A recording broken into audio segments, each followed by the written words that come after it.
Class 6, Addiction and Gaze. Writer is Ovik Roy. Now, that is Roots, chapter 6. Okay, now I am reading it out, a few paragraphs, and let it be explained by me. Okay, just look at all the people, all of you, all my students, look at the book. Just look at all the people hunched over their phones as they walk the streets or drive their cars or shop in malls. So here the writer asked that look at all people. They are so busy with their phone calling, either on the walking on the streets or drive their cars or shopping in malls. Observe people in line for coffee. People are standing in the coffee shop in a line or on a quick break from work or taking break from a small break from the work or just driving, or people are just driving or sitting in a restaurant, people sitting in a restaurant.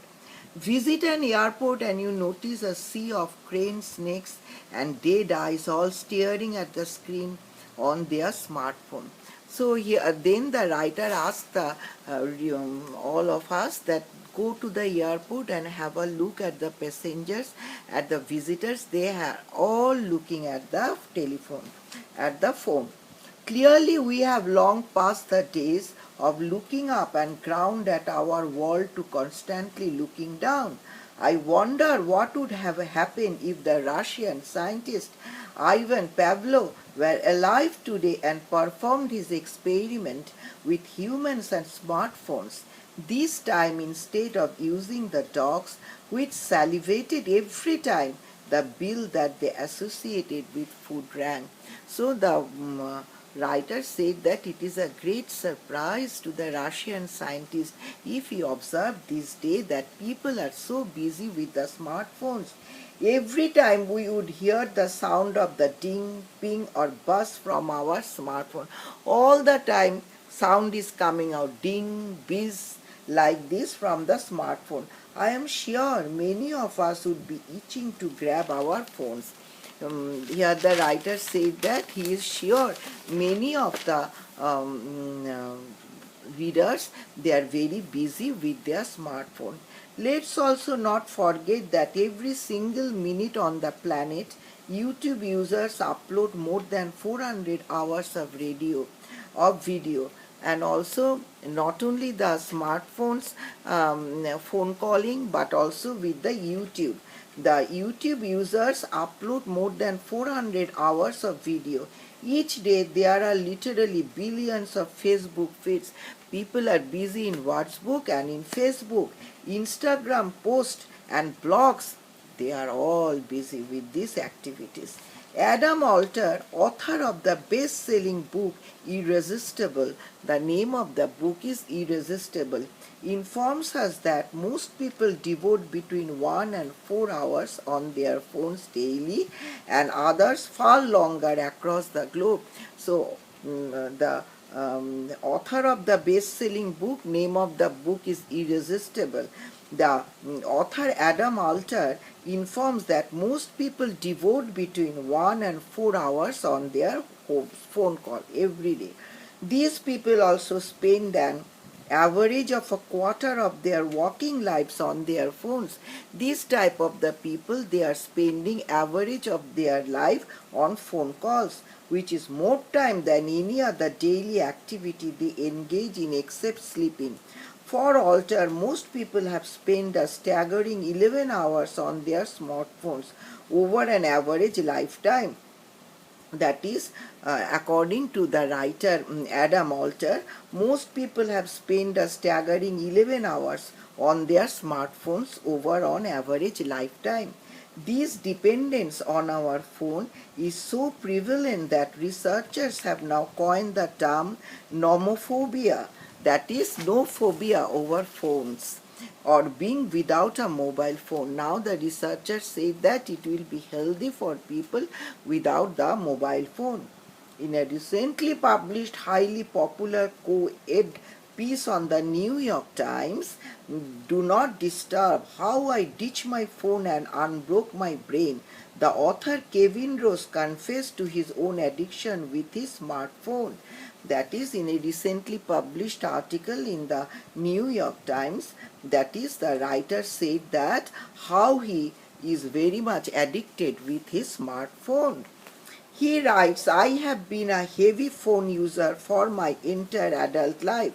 The writer writes that he was a very addicted phone user for his entire adult life. And then soon last year he crossed the invisible line into problem territory. And then my symptoms were all the typical ones. I found myself incapable of reading books, watching full-length movies, or having long uninterrupted conversation. So some problem developed within himself. So I tried various tricks of Carnby uses, like deleting Twitter every weekend, installing app blockers, but I always relapsed. So he tried to make himself free from this addiction of the book. The addiction that Rose is writing about has become a global phenomenon. According to Paul Atchley, a cognitive psychologist at the University of Kansas, the reason for our inability to sever our ties with our phones is because we are essentially social. So it is very difficult for us to cut off our connection with phone, because we are essentially social organism. This is why there is nothing more compelling than social information, which activates a part of our brain that is hardwired to respond to unique sights and sounds. When we hear a sound of a beep, buzz, or a ping from our phone, there is the implicit promise of new social information. It comes as a stimulus. When we hear any sound from the phone, it acts as a stimulus to us, which not only can't be ignored but is also so powerful that it will lure us away from whatever activity we may be engaged in. This acts as a stimulus to us, and we can't ignore this sound. We may engage with any type of activities, but hearing this type of the sound, we can't resist ourselves to react with the sound. According to many leading psychologists in the United States, heavy users of smartphones often cannot differentiate between different modes of communication. Now, according to the many leading psychologists in the in USA, there are many leading psychologists. They say that the people who are very heavy users of the smartphone cannot differentiate different modes of communication. There are different types of communication, but the people who use it heavily use the smartphone cannot differentiate this. According to Earl Miller, professor of neuroscience at MIT, when we are working and using our phone simultaneously, we get distracted, and that prevents us from thinking deeply on the project we are working on.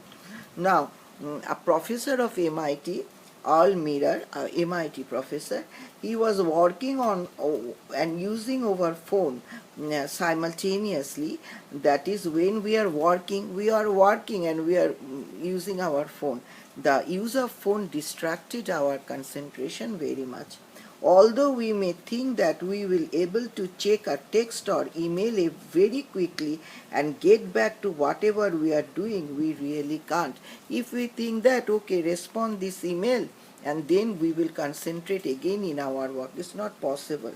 Professor Miller says every time you switch your focus from one thing to another, there is something called a switch cost. Your brain stimulates a bit and it requires time to get back where it was before it was distracted. If we are doing some work and want to concentrate in the smartphone, and after sending a message again come back to the work, it will be a disturbance to us. The worst thing is if we are used to checking our device every few minutes, we may even become susceptible to what is called a phantom texting syndrome. That is, the most worst is if we are used to checking our device. If we are used to checking our device, it is very bad for our brain, for the concentration of any other work like this. This is page up till page 77. Now next day again the other part of the story I will explain to you. Okay. Now today my students, okay, have a nice day, and next day the other part of the story I will explain, then question answer and everything, what meaning. Okay, thank you very much.